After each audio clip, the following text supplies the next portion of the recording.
Now, what's up, everybody? I was in a hurry the other morning and didn't get to talk about this in as much detail as I wanted to.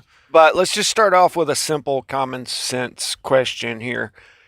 Here's an arch truss. If I pull the support out from under the right side, what is going to happen to the structure? I'm guessing almost everybody would say that it's going to fall down on that side. But how many people said it'll break in half right here in the middle? Okay, if you answered that, you're not invited to the rest of the conversation here because that's absurd.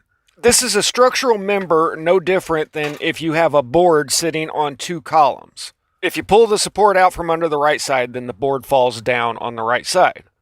It doesn't all of a sudden break in half under its own weight. But that's exactly what happens here. Look, it just broke in half for no reason whatsoever. Let's look at this slowed down a little bit. You can see that the center of the bridge is falling faster than the support is. Now, do you think that has anything to do with all this molten metal that you see right here? Let's watch it sped up again and look right here. I mean, it's literally leaving a smoke cloud in the sky, which some of that in the background is from the ship itself, but this is ridiculous. They have every news channel in the world has professional engineers on to talk about everything except for this. Let's talk about how old the bridge is. Let's talk about the code back in the 70s. Let's talk about how ships are twice as big as today as they were when this was built.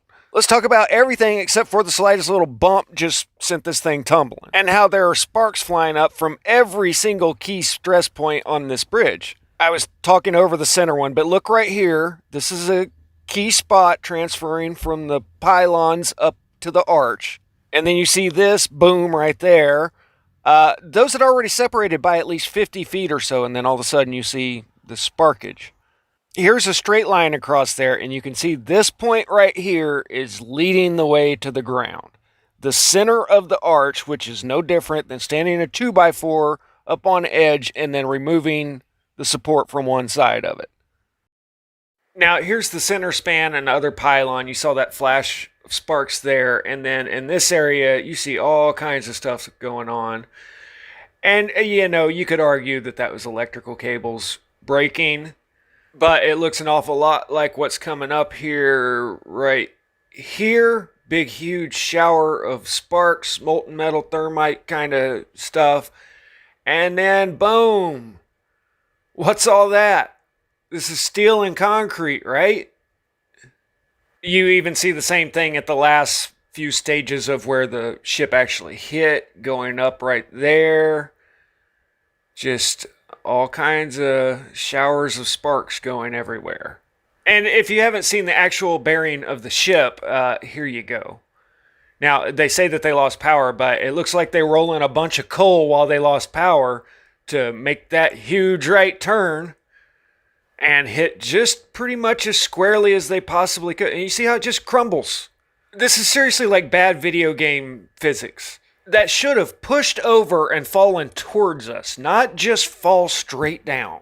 This thing to me, you can see that the center of the span is what is leading the way down. It's not where the support column was taken out. And it's not suspicious at all that the feds immediately said, no foul play, we'll pay for everything, don't worry about it, don't ask any questions. But even though this isn't even one of the top 10 ports in America, this is going to devastate shipping. Our supply chain will be ruined for 5 years. Anyway, these detonations were a little bit too soon, and the center of that span shouldn't have started failing until the other side had hit the ground and caused it to fail. But it's the center of the span with no structural damage whatsoever that's leading the way down. And there's an awful lot of sparks going everywhere for a bunch of steel and concrete.